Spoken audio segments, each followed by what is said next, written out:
আল্লাহ আমার রব, এই রবি আমার সব। দামে দামে তুন মনে তারি অনুভব। তোমার দুনিয়াতে আমি যেদিকে তাকাই, অথই নিয়ামতে ডুবে আছি সবাই। পাক পাখালির গানে শুনে তসবি কলো রব, তসবি কলো রব। আল্লাহ আমার রব, এই রবি আসসালামু আলাইকুম। আলহামদুলিল্লাহ, আসসালাতু ওয়াসসালামু আলা রাসূলিল্লাহ। প্রিয় দর্শক, আপনারা যারা দেশে আছেন প্রবাসে, সবাইকে জানাই অনেক অনেক প্রীতি ও শুভেচ্ছা। শুরু হলো এনটিভি আয়োজিত এবং লাভ হলো নিবেদিত অনুষ্ঠান আপনার জিজ্ঞাসা। আপনাদের সাথে আছি আমি জাইনুল আবেদিন আজাদ, আর আপনাদের মনে জাগা প্রশ্নের জিজ্ঞাসার জবাব দিচ্ছেন বিশিষ্ট আলেম ডক্টর মোহাম্মদ সাইফুল্লাহ। আসসালামু আলাইকুম ওয়া রাহমাতুল্লাহি ওয়া বারাকাতুহু। প্রিয় দর্শক, চলুন তাহলে জিজ্ঞাসার জগতে। প্রিয় দর্শক, সামনে তো আমাদের রমজান মাস। রমজান মাসকে কেন্দ্র করে অনেক প্রশ্ন আমাদের মনে জাগে। মুসলিম হিসেবে আমরা সবাই তো চাইব পবিত্র রমজান মাসটা যেন আমাদের সুন্দর কাটে, আমরা যেন প্রতিটি সিয়াম সুন্দরভাবে পালন করতে পারি এবং রমজান মাসে আমাদের বিশেষ বিশেষ যে করণীয়গুলো আছে সেগুলো আমরা সম্পন্ন করতে পারি। এই যে আকাঙ্ক্ষা, এই যে স্বপ্ন, এটা বাস্তবায়নের জন্য সিয়াম সংক্রান্ত যে বিষয়গুলো আছে, সিয়ামের লক্ষ্য কি, আমরা কোথায় পৌঁছতে চাই, এই বিষয়গুলো যদি আমাদের স্পষ্ট হয়, অর্থাৎ রমজান মাসের যে পথ পরিক্রমণ, যে অভিযাত্রা, সে পথটা যদি আমাদের কাছে পরিষ্কার থাকে, স্পষ্ট থাকে, তাহলে তো আমরা সেই পথের সঠিক পথিক হতে পারবো। আসুন এসব বিষয়ে আমরা আজকে আলাপ করি ডক্টর মোহাম্মদ সাইফুল্লাহ ভাইয়ের সাথে। শুরুতেই আপনার কাছে জানতে চাইব, আমাদের কাঙ্ক্ষিত প্রিয় যে রমজান মাস, সেখানে তো আমরা সিয়াম পালন করব। তো সিয়ামের আসল লক্ষ্যটা কি? এটা কি এক ধরনের রুটিনের কাজ বা উপবাসের কাজ, না এর বাইরেও আরও মহত্তর কোনো বিষয় আছে? খুবই গুরুত্বপূর্ণ একটি পয়েন্ট আপনি উল্লেখ করেছেন। আসলে ইবাদতগুলো আদাত বা অভ্যাস থেকে আলাদা। যতক্ষণ পর্যন্ত আমরা আদাত থেকে ইবাদতকে পৃথক করতে না পারব, ততক্ষণ পর্যন্ত মানে এই আদাতগুলো যদি আমরা পালন করে থাকি, ইবাদতের আঙ্গিকে করলেও আল্লাহ রাব্বুল আলামিনের কাছে এর মর্যাদা পাবো না। যেমন এক ব্যক্তি আসলো, ঘুম থেকে ওঠার পর তিনি হাতও ধুলেন, মুখও ধুলেন, তারপরে এই পাও ধুলেন, সব কিছু ধুলেন, মাথাও ধুলেন, অথবা পরিপূর্ণ গোসলই করলেন। তিনি কি মানে উজু করার যে সওয়াব অথবা গোসল করার যে ফজিলত সেটা পাবেন? মোটেও না। যেমন কোনো ব্যক্তি, তিনি যদি মানে সফরে আছেন, সেই একেবারে মানে রাত্রে সফর শুরু করেছেন, সারা দিন আর খেতে পারেন নাই, কোনো সুযোগই হয় নাই। এরপরে মানে সূর্যাস্তের পরে তিনি কি করেছেন? ইফতার করেছেন। তিনি কি সওয়াব পাবেন সিয়ামের? না, এটা তার আদাত। অথবা কেউ যদি এই কাজটা নিয়মিতভাবে করেন, তাহলে তিনি কি সওয়াব পাবেন? না, তিনি সওয়াব পাবেন না, কারণ তিনি আদাত থেকে ইবাদতকে আলাদা করতে পারেন নাই। এই জন্য খেয়াল রাখতে হবে যে আমরা রমাদান মাসের সিয়াম, যেটাকে আল্লাহ সুবহানাহু ওয়া তাআলা আল্লাহর বান্দাদের উপর ফরজ করেছেন, ইয়া আইয়ুহাল্লাযীনা আমানু কুতিবা আলাইকুমুস সিয়ামু কামা কুতিবা আলাল্লাযীনা মিন ক্বাবলিকুম লাআল্লাকুম তাত্তাকুন। হে ঈমানদারগণ, তোমাদের উপর সিয়ামকে ফরজ করা হয়েছে, কামা কুতিবা আলাল্লাযীনা মিন ক্বাবলিকুম, যেভাবে তোমাদের পূর্ববর্তীদের উপর সিয়াম ফরজ করা হয়েছিল। তাহলে এখান থেকে বোঝা যায় যে সিয়াম আল্লাহর পক্ষ থেকে ফরজ একটি ইবাদত। এই ফরজ ইবাদতকে আমরা অনেকে মনে করেছি যে সম্ভবত এটা আল্লাহ তাআলার উদ্দেশ্য হচ্ছে যে মানুষ ক্ষুধার্ত আর উপবাস থাকবে। তো ফলে আমরা এটাকে অনেকটা উপবাসেই নিয়ে গিয়েছি, উপবাস থাকলাম। তো সুবে সাদেক থেকে সূর্যাস্ত পর্যন্ত উপবাস থাকা, এটা কিন্তু সিয়ামের লক্ষ্য নয়। যদি আপনি এভাবে উপবাস থাকেন, কোনো লাভ নেই, এটা আপনার সিয়াম হবে না, শুধুমাত্র উপবাস থাকতে পারবেন। কারণ এর সাথে যুক্ত আছে অনেকগুলো বিষয়, সেগুলো আপনাকে মেনটেন করতে হবে। ইবাদতের আঙ্গিকে আনতে হলে সিয়ামকে, রোজাকে, তাহলে অবশ্যই আপনাকে ওই বিষয়গুলো বুঝতে হবে। দ্বিতীয় আরেক দল ধারণা হচ্ছে যে মানে এটা যেহেতু স্বাস্থ্যকর, স্বাস্থ্যের উদ্দেশ্য দাবি হচ্ছে কম খাওয়া, তো সম্ভবত আল্লাহ রাব্বুল আলামিন মানে 12 মাসের মধ্যে খাবার মানে অনেক মানে ঘাটতি হয়ে যায়, তো 1 মাস অন্তপক্ষে খাবারটা কন্ট্রোল করার জন্য আল্লাহ তাআলা একটু কম খেতে মানে দীর্ঘ সময় না খেলে স্বাস্থ্যের অনেক উপকার হয়। মানে এই জন্য যদি কেউ মনে করে যে স্বাস্থ্যকর হওয়ার কারণে মানে একটু কম খেলাম, আর ফাঁকে দিয়ে এই কম খাওয়ার মাধ্যমে যদি আল্লাহকে সন্তুষ্ট করে দেওয়া যায় তো ভালো, সন্তুষ্ট করে দিলাম, তাহলে এটা কিন্তু সে সিয়ামের যে প্রকৃত উদ্দেশ্য আছে সেই উদ্দেশ্য বুঝে নেই। সিয়ামের উদ্দেশ্যের সাথে এগুলোর কোনো সম্পর্ক নেই। মানে এটা কম খাওয়ার জন্য, কম করার জন্য এটা নয় সিয়ামের উদ্দেশ্য। মানে সিয়াম যে জিনিসগুলোকে নিষেধ করেছে অথবা সিয়ামের আগে যে জিনিসগুলো আল্লাহ তাআলা নিষেধ করেছেন সেগুলোর সাথে জড়িত আছেন। মিথ্যার সাথে জড়িত আছেন, ঘুষের সাথে জড়িত আছেন, সুদের সাথে জড়িত আছেন, অন্যায়ের সাথে জড়িত রয়েছেন, খারাপ দৃষ্টির সাথে জড়িত রয়েছেন। সুতরাং মানে সিয়াম পালন করতেছে শুধুমাত্র গতানুগতিক ট্রেডিশনাল একটা সিস্টেম ফলো করার জন্য। এটাও মূলত সিয়ামের লক্ষ্য নয়। সিয়ামের মূল লক্ষ্য হচ্ছে যেটা সেটা আল্লাহ তাআলা কোরআনের মধ্যে বলেছেন, সেটা হচ্ছে যাতে করে আল্লাহর বান্দাগণ তাদের অন্তরের মধ্যে তাকওয়ার যেই চেতনা আছে সেই চেতনা ইনস্টল করতে পারে। তাকওয়ার চেতনাটা কি এটা আমাদের জানতে হবে। তাকওয়ার চেতনা হচ্ছে আল্লাহ রাব্বুল আলামিন যে কাজগুলোকে হারাম করেছেন সেই কাজগুলোকে হারাম ভেবে পরিপূর্ণরূপে বর্জন করা, আর যেটাকে আল্লাহ রাব্বুল আলামিন করতে বলেছেন সেগুলোকে নিজের উপর ওয়াজিব মনে করে সেগুলোকে দায়িত্ব হিসেবে পালন করা। এই চেতনা যতক্ষণ পর্যন্ত কোনো ব্যক্তির অন্তরের মধ্যে সিয়ামের মাধ্যমে এই চেতনা সৃষ্টি না হবে, তাহলে বুঝতে হবে যে সে সত্যিকার সিয়ামের যেই লক্ষ্য রয়েছে সেই লক্ষ্য পর্যন্ত এখনো পৌঁছে নাই। হালাল হারামের চেতনা খুব এই ইম্পর্টেন্ট। চেতনা তার মধ্যে আসতে হবে। এটা অবশ্যই তাকে করতে হবে, সিয়ামের মাধ্যমে এইটাকে টার্গেট করতে হবে, এবং এটাকে আল্লাহ রাব্বুল আলামিন প্রথম টার্গেট হিসেবে উল্লেখ করেছে। এটা হলো প্রথম টার্গেট। দ্বিতীয় নম্বর টার্গেট হচ্ছে সিয়ামের, সেটা হলো আমাদের এখানে এই যে মানে আমাদের মানব দেহের মধ্যে একটা বিষয় আছে যেটি আমাদের অনেকেরই নিয়ন্ত্রণের বাইরে থাকে সব সময়। সেই জিনিসটা হচ্ছে জিহ্বা, এটাকে লিসান বলা হয় তাকে। এটা একজন মানুষকে মুস্তাকিম রাখার জন্য, একজন মানুষকে সোজা রাখার জন্য এবং রাস্তার উপর অবিচল রাখার জন্য, দৃঢ় রাখার জন্য অপরিহার্য একটি বিষয়। ফলে যদি কোনো ব্যক্তি তার জিহ্বাকে কন্ট্রোল করতে না পারে তাহলে সেই ব্যক্তি মানে তিনি সিয়াম পালন করবেন, হতে পারে যে তার সিয়ামটা কেবল ক্ষুধা আর পিপাসার কষ্ট ছাড়া আর কিছুই হবে না। এই কারণে সিয়ামের অন্যতম গুরুত্বপূর্ণ আরেকটি লক্ষ্য হচ্ছে যে তিনি তার এই জিহ্বাকে তিনি কি করবেন, পরিপূর্ণরূপে নিয়ন্ত্রণে নিয়ে আসবেন। রাসূলুল্লাহ সাল্লাল্লাহু আলাইহি ওয়াসাল্লাম এই বিষয়টি সহিহ বুখারী হাদিসের মধ্যে এইভাবে আল্লাহ নবী সাল্লাল্লাহু আলাইহি ওয়াসাল্লাম ইঙ্গিত করেছেন যে মান লাম ইয়াদা কাওলা যুরি ওয়াল আমালা বিহি, যে ব্যক্তি মিথ্যা কথা ছাড়তে পারলো না এবং মিথ্যাচার ছাড়তে পারলো না, ফালাইসা লিল্লাহি হাজা, আল্লাহ তাআলা খুব প্রয়োজন নেই, কোনো প্রয়োজন নেই তার সিয়ামে আল্লাহ কোনো প্রয়োজন নেই। ইয়াদা তাআমাহু ওয়া শারাবাহু, সে তার পানাহার ত্যাগ করবে। কারণ শুধুমাত্র সেই সিয়ামকে টার্গেট করেছে পানাহার বর্জন করার নাম। আসলে আল্লাহ তাআলা কিন্তু পানাহার বর্জন করাকে সিয়ামের টার্গেট হিসেবে বলেন না। পানাহার ত্যাগ করা তো আল্লাহ তাআলার উদ্দেশ্য হচ্ছে এর মাধ্যমে আল্লাহ রাব্বুল আলামিন একটা টার্গেটই দিচ্ছেন। সেই টার্গেট হচ্ছে অবশ্যই সে ব্যক্তি তার প্রত্যেকটি কথা, প্রত্যেকটি মুখের যেই লেসানকে পরিপূর্ণরূপে জিহ্বাকে সে কী করবে, হেফাজত করবে। এটা সিয়ামের আরেকটি বিষয়। থার্ড যে পয়েন্টটি সিয়ামের সেটি হলো রাসূলুল্লাহ সাল্লাল্লাহু আলাইহি ওয়াসাল্লাম বলেছেন যে ইজা কানা ইয়াউমি সাওমি আহাদিকুম ফালতাসুম জাওয়ারিহুহু, যখন তোমাদের মধ্যে কোনো ব্যক্তি সিয়াম পালন করবে তখন তার যে অঙ্গ প্রত্যঙ্গগুলো আছে এগুলো যেন সিয়াম পালন করে থাকে। কারণ হচ্ছে চোখ, কান, প্রত্যেকটি জিনিস তার কী করবে, সিয়াম পালন করবে।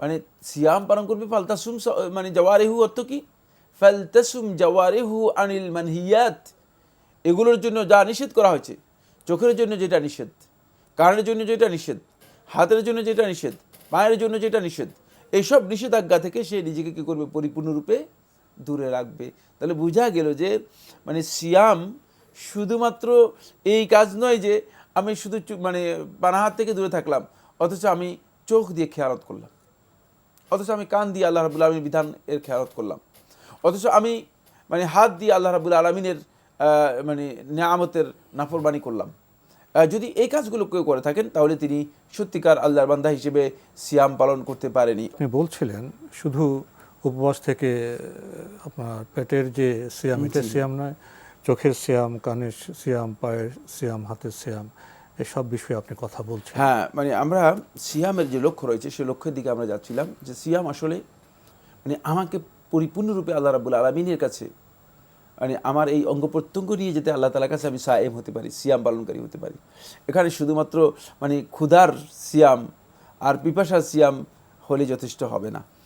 এরপরে যে পয়েন্টটি আমি বলছিলাম সেটা হলো যে একজন আল্লাহর বান্দা তার এই সিয়ামের মাধ্যমে সে সার্বক্ষণিক আল্লাহ রাব্বুল আলামিনের পর্যবেক্ষণটা নিজের সামনে নিয়ে আসবে, যে আমাকে আল্লাহ রাব্বুল আলামিন দেখছেন। এটা সিয়ামের সবচেয়ে গ্রেট মানে টার্গেট। কারণ সিয়াম 1 মাসের এই প্রশিক্ষণই দিচ্ছে আমাদেরকে, যে আমি আমার ঘরে খাবার আছে বৈধ, আমার কাছে ঘরে পানীয় আছে বৈধ, আমার ঘরে সব কিছু বৈধই আছে, কিন্তু আমি সেগুলো খাচ্ছি না। আমি অপেক্ষা করতেছি, সামনে খাবার নিয়ে বসে আছি, অপেক্ষা করতেছি। কিসের অপেক্ষা? যেহেতু আল্লাহর বিধানের কাছে আমি আত্মসমর্পণ করেছি, আমি মুসলিম, আল্লাহর বিধানের কাছে আমি নিজেকে পরিপূর্ণরূপে সঁপে দিয়েছি, ফলে আমার পক্ষে সম্ভব নয় 1 মিনিট আগে আমি ইফতার করতে পারি।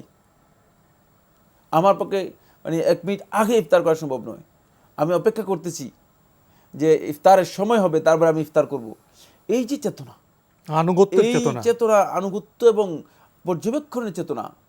কারণ এর 1 মিনিট আগে যদি আপনি ঘরের মধ্যে ইফতার করেন, আপনি নিশ্চিত জানেন হয়তো কেউ দেখবে না, কিন্তু আল্লাহর বিধানের কাছে আল্লাহ রাব্বুল আলামিন দেখছেন, আল্লাহর বিধানের কাছে আপনি হেরে যাচ্ছেন। এই যে আল্লাহর বিধানের কাছে পরিপূর্ণরূপে চেতনাগত দিক থেকে আমি আনুগত্য করে যাচ্ছি, এই আনুগত্য পরিপূর্ণরূপে যখন কোন বান্দা করতে পারবে, তখন সে সত্যিকার নিজের মধ্যে সিয়ামের টার্গেট পূরণ করতে পারবে, তখন তিনি মুত্তাকি হবেন, সত্যিকার তিনি তাকওয়া গুণে সমৃদ্ধ হবেন, গুণান্বিত হবেন, মুত্তাকি এর গুণে গুণান্বিত হবেন। এই কারণেই আল্লাহ সুবহানাহু ওয়া তাআলা মুত্তাকিদের, আল্লাহ রাব্বুল আলামিন মুত্তাকি টার্গেটে পৌঁছানোর জন্য আল্লাহ সুবহানাহু ওয়া তাআলা সিয়ামটাকে আমাদের উপর ফরজ করেছেন। ফলে আমরা চেষ্টা করব মানে সিয়ামের এই যে লক্ষ্য রয়েছে, এই লক্ষ্যগুলো আমাদের নিজেদের জীবনে আনার জন্য। দুর্ভাগ্যের বিষয় হচ্ছে এই, আমরা আমাদের জীবনে দেখতে পাই যে অনেকেই আছেন 60 বছর 70 বছর সিয়াম পালন করেছেন, কিন্তু তিনি এখনও তার চোখকে হেফাজত করতে পারেননি, তার চোখকে নিজের নিয়ন্ত্রণে আনতে পারেননি। এমন আছেন যে তিনি 60 বছর 50 বছর 50 থেকে 60 বছর পর্যন্ত সিয়াম পালন করছেন, কিন্তু তিনি তার মুখকে এখনও পরিবর্তন করতে পারেননি, তার জিহ্বাকে হেফাজত করতে পারেননি। যদি এমনটা হয় থাকে তাহলে বুঝতে হবে যে মানে সিয়াম মূলত তার এটি রিচুয়াল, এটাকে কি বলা হচ্ছে, আদাত, মানে অভ্যাসে পরিণত হয়ে গিয়েছে। তিনি শুধু খুদ পিপাসার কষ্ট সহ্য করলেন, ক্ষুধা এবং পিপাসার কষ্ট সিয়ামের চেতনা নেননি। সিয়ামের প্রকৃত চেতনা নিজের মধ্যে বাস্তবায়ন করতে পারেননি। সামনে পেশ করতে চাইব, সেটা হলো যিনি সিয়াম পালন করেন তিনি তো সায়েম, তিনি তো রোজাদার।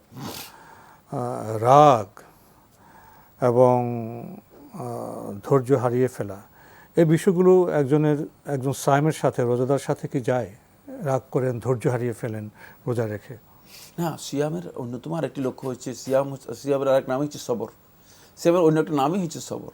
যদি কোনো ব্যক্তি সিয়ামে সবর না এখতিয়ার করতে না পারেন, তাহলে তিনি সত্যিকার সিয়ামের টার্গেটে পৌঁছতে পারেন নাই। সিয়াম পালন করার পর যদি সেই ব্যক্তি সত্যিকার ধৈর্যহারা হয়ে যায়, অধৈর্য হয়ে যায়, অসহিষ্ণু হয়ে যায় এবং জাহিল ব্যক্তির জাহালত থেকে মানে নিজেকে রক্ষা করতে না পারে, তাহলে বুঝতে হবে যে সে ব্যক্তি সিয়ামের মূল যে টার্গেট আছে সেই টার্গেট যথাযথভাবে পূরণ করতে পারেনি। এই জন্য আমরা অনেকেই সিয়ামরত অবস্থায় লোকদেরকে দেখতে পাই যে তারা অনেক বেশি চিল্লাচিল্লি, হইচই, চেঁচামেচি ইত্যাদি ইত্যাদি করে থাকেন। মানুষ বলে যে না, রোজার দিন তো রোজা ধরছে, রোজার দিন তো মেজাজ ঠিক থাকে না। সিয়াম যদি আল্লাহর জন্য, সিয়ামের চেতনার বাইরের কথা, সেটা যদি আল্লাহর জন্য হয়ে থাকে, তাহলে কোনোভাবেই তো এটা আসে না যে আল্লাহর জন্য একজন লোক সিয়াম পালন করবে, অথচ সে ব্যক্তি বলবে যে মানে সিয়ামের কারণে নষ্ট হয়ে যাচ্ছে, প্রশ্নই আসে না। বরং সিয়াম যে কাজটি করে থাকে সেটা হচ্ছে সিয়াম মানুষদেরকে সহনশীল করে, সিয়ামের মধ্যে মানুষের প্রতি সহানুভূতি বৃদ্ধি পায়। আপনি দেখেন রোজাদার ব্যক্তি তখন ক্ষুধার জ্বালা উপলব্ধি করতে পারবে, তখন ক্ষুধার অন্যের দুঃখ বুঝতে পারবে, মানে অনাহারে অর্ধাহারে যে সমস্ত মানুষ আছে জীবনযাপন করতেছে তাদের প্রতি তার একটা সম্বেদনা তৈরি হবে, তাদের প্রতি একটা ভালোবাসা তৈরি শেষে হবে, একটি বিষয় সেটা আপনার সামনে করতে পেশ পারবে। করতে চাই। জি। আপনার বক্তব্যের আলোকে উপলব্ধি করলাম সিয়াম মানুষকে আল্লাহর বান্দায় পরিণত করবে, সিয়াম মানুষকে ধৈর্যশীল করবে, তাকওয়ার যে চিন্তা চেতনা তিনি সবসময় হালাল হারাম বিবেচনা করে চলবেন, তাকওয়ার গুণে গুণান্বিত করবেন, তিনি কোমল হবেন, মানুষের প্রতি দরদি হবেন। এবং এই চেতনাই তো বোধহয় রমজানের দান সৎকার মাত্রা বেড়ে যায়। এই যে মানুষের প্রতি দরদি হওয়া, কোমল হওয়া, ধৈর্য ধরা, দান সৎকার পরিমাণ বাড়িয়ে দেওয়া, এগুলি কি সিয়ামের সাথে যুক্ত হতে পারে? সিয়ামের চেতনাকে এটা আরও এগিয়ে নিতে পারে? সিয়ামের অন্যতম চেতনা হচ্ছে সিয়াম আপনি দেখেছেন বর্জন করতেছেন, ত্যাগ করতেছেন। বর্জনের আরেক অর্থ হচ্ছে ত্যাগ। আপনি এখানে ত্যাগ করতেছেন, কিছু জিনিস আপনি ছেড়ে দিচ্ছেন। কি ছাড়ছেন? আপনি খাবার ছেড়ে দিচ্ছেন অথচ আপনার প্রয়োজন, আপনি পানীয় ছেড়ে দিচ্ছেন আপনার জীবন ধারণের জন্য প্রয়োজন। তো আপনি আপনার জীবন থেকে যেটা আপনার জন্য প্রয়োজন নয় সেখান থেকে কিছু জিনিস ছাড়তে হবে, সেগুলো হচ্ছে আপনার সম্পদ থেকে কিছু জিনিস ছাড়তে হবে। এই ত্যাগটুকু সিয়ামের অন্যতম একটি দাবি। এই জন্য সিয়ামের সাথেই যুক্ত একটি বিষয় হচ্ছে সাদাকা, দান করা। সিয়ামের সাথে যুক্ত একটি বিষয়, কারণ সিয়াম অন্তরকে যেমনিভাবে পরিচ্ছন্ন করে, সাদাকাও ঠিক অন্তরকে তেমনিভাবে পরিচ্ছন্ন করে। সিয়ামের মাধ্যমে যেন একজন ব্যক্তি শুধুমাত্র শারীরিক পবিত্রতা লাভ করে, পরিচ্ছন্নতা লাভ করে তা নয়, সিয়ামের মাধ্যমে অন্তরের পরিচ্ছন্নতা আসে, ঠিক সাদাকা এর মাধ্যমে অন্তরের পরিচ্ছন্নতা আসে। এই জন্য সিয়াম সাদাকা একটি আরেকটির অর্থে কাছাকাছি, পরিপূরক, একটি আরেকটিকে সহযোগিতা করে। ফলে যখনই আল্লাহর বান্দা এটা উপলব্ধি করতে পারবে যে আমার কাছে এমন কিছু জিনিস রয়ে গিয়েছে যে জিনিসগুলো আমার প্রয়োজন নেই, আমাকে বর্জন করতে পারলে আমার আল্লাহর জন্য প্রয়োজন। আল্লাহ তারা আশেপাশে কিছু লোককে রেখেছেন যাদের জন্য প্রয়োজন, যাদের অভাব আছে, তখন এই বিষয়টুকু উপলব্ধি আসবে চেতনাগত দিক থেকে যে একদল লোক না খেয়ে আছে, একদল লোক ক্ষুধার্ত আছে, একদল লোক জীবন যাপন করছে মানবেতর, একদল লোক অভাবগ্রস্ত এমন যে চিকিৎসা হচ্ছে না, ক্ষুধার কষ্টে জীবন যাপনের কষ্টে দুর্বিষহ অবস্থায় কারাতিপাত করছে, রাত্র দিন যাপন করছে। তো এই লোকগুলো আমরা সুন্দরভাবে জীবনযাপন করছি, ভালোভাবে খাচ্ছি, আর এই লোকগুলো কোত্থেকে পাবে? তাদেরকে কারা দেবে? তাদেরকে দিতে হবে এই লোকেরা। সুতরাং এই সায়েমরাই দিবে। সিয়াম এর সাথে সাদাকাকে রাসূলুল্লাহ সাল্লাল্লাহু আলাইহি ওয়াসাল্লাম ইকুইভ্যালেন্স করে দিয়েছেন, সমান করে দিয়েছেন। কেন করে দিয়েছেন? কারণ সাদাকাটা সিয়ামের পরিপূরক, সিয়ামের সাথে সম্পৃক্ত। অন্তরের মধ্যে যখন মোহ থেকে যাবে, সম্পদের প্রতি লোভ থেকে যাবে, সম্পদ থেকে যখন নিজেকে বিচ্ছিন্ন করতে পারবে না, তখন সেই ব্যক্তি আসলে সিয়াম পালন করেও সে দুনিয়ার মোহ থেকে নিজেকে কি করতে পারবে না, মুক্ত করতে পারবে না। এই কারণে সাদাকা তাকে অবশ্যই করতে হবে, যাতে করে সেই ত্যাগের এই চেতনাটুকু সিয়ামের মাধ্যমে যেভাবে করছে ঠিক সাদাকার মাধ্যমে সেটাকে বাস্তবায়ন করতে পারে। আপনার কথা শুনতে শুনতে একটি বিষয় উপলব্ধি করছিলাম। রমজান তো 1 মাস, ফরজ সিয়াম তো 1 মাসের জন্য আসে, বাকি থাকে 11 মাস। 11 মাসে বর্তমান সভ্যতা নানা অভিঘাত আছে, শয়তানের নানা পরিকল্পনা আছে, আমাদের ব্যক্তি জীবনে, সমাজ জীবনে অনেক ভুল হয়ে যায়, অনেক পাপ হয়ে যায়। রমজানের এই যে পবিত্র মাস, এই মাসটির চেতনা, এই মাসটির জীবনযাপন মনে হয় নতুন একটা আবহাওয়া, একটা পরিবেশ সৃষ্টি করে দেয়, যে পরিবেশ আমাদের আত্মিকভাবে শুদ্ধ হতে সাহায্য করে, সম্পদকে পরিশুদ্ধ করতে সাহায্য করে, আদান প্রদানে, লেনদেনে এবং সংযমে সাহায্য করে। মনে হয় এই একটি মাস যেন বাকি 11 মাসে যে অপূর্ণতা, যে গ্লানি, যে কালিমা, সেটা মুছিয়ে দিতে এসছে। আসলে কি তা নয়? অবশ্যই। এই মাসটি মূলত 11 মাসের পুঁজি, মূলধন। সুতরাং 11 মাস যদি আল্লাহর বান্দা হতে হয় তাহলে এই মাসেই তাকে এই প্রশিক্ষণ নিতে হবে।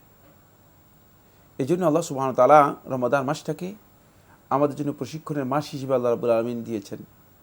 ফলে এখানে আপনি দেখতে পাবেন যে ত্যাগের প্রশিক্ষণ আছে, এখানে ক্ষুধার প্রশিক্ষণ আছে, এখানে দান সৎকার প্রশিক্ষণ রয়েছে, এখানে নিজের আত্মনিয়ন্ত্রণের প্রশিক্ষণ রয়েছে, কেয়ারিং সোসাইটি, নিজে- দরদি সমাজ পরিগঠনের নিজে- শিক্ষা আছে। নিজে অহংকার থেকে বাঁচার একটা প্রশিক্ষণ এখানে দেওয়া হচ্ছে। সর্বোপরি আল্লাহর বান্দা হিসেবে সার্বক্ষণিক হতে পারলো কিনা, নাকি খণ্ডিতভাবে আল্লাহর বান্দা হচ্ছে, সার্বক্ষণিক তাকওয়ার হ্যাঁ, চেতনা। এই এই এই প্রশিক্ষণ এখানে রয়েছে। এই প্রশিক্ষণগুলো যদি এখান থেকে কেউ নিতে পারে, তাহলে অবশ্যই তিনি বাকি 11 মাস সত্যিকার আল্লাহ রাব্বুল আলামিন বান্দা হতে পারবে। তো এ বিষয়ে তো আপনার অনেক কথা ছিল, কিন্তু সময়ের কারণে আজকে আমাদের এখানে শেষ করতে হচ্ছে। আপনাকে অনেক ধন্যবাদ। আপনাকে অশেষ ধন্যবাদ। প্রিয় দর্শক, আমরা দেখছিলাম এনটিভি আয়োজিত এবং লাভেলো নিবেদিত অনুষ্ঠান আপনার জিজ্ঞাসা। আমাদের এই অনুষ্ঠান আপনারা এনটিভি অনলাইনেও দেখতে পারবেন। ভিজিট করুন www.ntvbd.com। এছাড়া ইউটিউবে এবং আমাদের ভেরিফাইড ফেসবুক পেজে অনুষ্ঠান দেখতে পারবেন। আজকে আমরা সিয়ামের লক্ষ্য সম্পর্কে কথা বলছিলাম। সামনে তো আমাদের প্রিয় মাস রমজান মাস, সে মাসে আমরা উপনীত হতে চাই। লক্ষ্য সম্পর্কে যদি আমরা সচেতন না থাকি, কোথায় আমাদের যেতে হবে সেই পথ পরিক্রমা সম্পর্কে যদি আমাদের অবগতি না থাকে, তাহলে আমরা লক্ষ্যে পৌঁছতে পারবো কি? সিয়ামের লক্ষ্য হলো তাকওয়া অর্জন। তাকওয়া কি? জীবনের প্রতিটি কাজে, যেখানে শ্রমিক হই, কৃষক হই, বুদ্ধিজীবী হই, আলেম হই, প্রত্যেকে তার যাপিত জীবনের প্রতিটি মুহূর্তকে আল্লাহর কাছে জবাবদিহিতার চেতনায়, হালাল হারামের বিবেচনায় অতিবাহিত করতে হবে। সিয়ামের লক্ষ্য সম্পর্কে সচেতন হলে আমাদের সিয়াম আরও অর্থপূর্ণ হবে। সিয়াম অর্থপূর্ণ হলে তার প্রভাব ব্যক্তি জীবনে, পারিবারিক জীবনে, সামাজিক জীবনে অবশ্যই পড়বে, ইনশাআল্লাহ পড়বে। আসুন আমরা সেই লক্ষ্যে পৌঁছার জন্য আগে থেকে প্রস্তুতি গ্রহণ করি। চিঠি লিখুন, প্রশ্ন পাঠান আমাদের ঠিকানায়। পরিচালক আপনার জিজ্ঞাসা, এনটিভি, বিএসসিসি ভবন, 7ম তলা, 102 কাজী নজরুল ইসলাম অ্যাভিনিউ, কারওয়ান বাজার, ঢাকা 1215। ইমেল অ্যাড্রেস আপনার জিজ্ঞাসা @ntvbd.com। প্রিয় দর্শক, মহান আল্লাহ আমাদের সবাইকে নিরাপদে রাখুন, রাখুন শান্তিতে। আসসালামু আলাইকুম। আল্লাহ আমার রব, এই রবি আমার সব, দামে দামে তুন মনে তারি অনুভব। আল্লাহ আমার রব, এই রবি আমার সব।